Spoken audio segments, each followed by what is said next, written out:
Iman kepada Allah Subhanahu wa Ta'ala bukanlah sebuah lompatan buta ke dalam kegelapan, melainkan sebuah bangunan kokoh yang pintu utamanya adalah akal.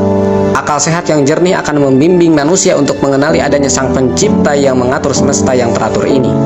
Pengakuan terhadap keberadaan Allah melalui proses penalaran inilah yang menjadi pondasi pertama dan utama dari keimanan. Setelah akal menerima dan membuktikan keberadaan Allah Subhanahu wa Ta'ala beserta sifat-sifat ketuhanannya, maka konsekuensi logisnya adalah wajib beriman kepada segala apa yang dikabarkan olehnya. Disinilah letak koneksi yang rasional.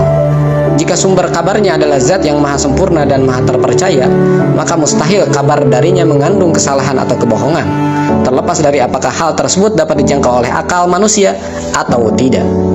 Oleh karena itu, kewajiban beriman meluas kepada perkara-perkara gaib yang diberitakan Allah dan Rasul-Nya, seperti terkait hari kebangkitan, pengumpulan di padang mahsyar, hari perhitungan amal, surga dan neraka, juga terkait makhluk gaib seperti malaikat dan jin, serta informasi lainnya, segala hal yang telah diterangkan secara jelas dan pasti atau qat'i dalam Al-Quran dan hadis mutawatir. Iman kepada hal-hal gaib ini meskipun diperoleh melalui jalan nakli atau nas wahyu, pada hakikatnya tetap merupakan iman yang bersifat akli atau rasional. Alasannya, dasar penerimaannya yaitu keyakinan akan kebenaran mutlak Allah Subhanahu wa Ta'ala telah terbukti dan dibangun melalui proses akal yang sehat. Dengan demikian, akidah seorang muslim tidak pernah bertentangan dengan akal, melainkan berdiri di atasnya.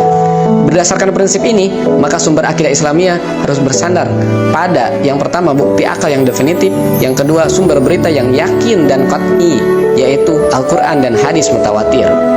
Sebaliknya, haram hukumnya bagi seorang muslim untuk mengimani sesuatu yang tidak terbuktikan melalui kedua jalur tersebut. Akidah adalah fondasi keyakinan yang harus dibangun di atas landasan yang pasti atau qat'i dan bebas dari spekulasi, prasangka, atau sumber yang lemah atau zoni. Pemahaman ini melahirkan sebuah pandangan hidup yang komprehensif yang dihasilkan dari pemikiran cemerlang dengan menyadari bahwa sebelum dunia ada Allah Subhanahu wa Ta'ala sebagai pencipta, dan setelah dunia ada hari akhirat sebagai tempat pembalasan. Kehidupan dunia bukanlah entitas yang terisolasi. Ia adalah mata rantai yang menghubungkan Sang Pencipta dengan kehidupan akhirat. Dunia adalah ladang tempat manusia beramal dengan mengikuti peraturan atau syariat Allah, sementara akhirat adalah tempat hasil amal-amal itu dihisab dan diberi balasan. Dengan akidah Islamiyah yang dibangun di atas dasar akal dan wahyu yang qat'i ini, seluruh problematika pokok manusia terjawab secara sempurna. Semisal dari mana asal manusia, yaitu dari Allah, Sang Pencipta. Untuk apa hidup di dunia, yaitu untuk beribadah kepada Allah dengan mengikuti syariatnya. Dan kemana setelah mati, yaitu kembali kepada Allah untuk mempertanggungjawabkan amal dan menempati tempat balasan yang kekal di surga atau neraka.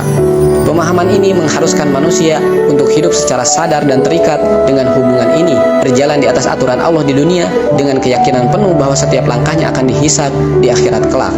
Inilah kesempurnaan dan keadilan dari akidah Islam.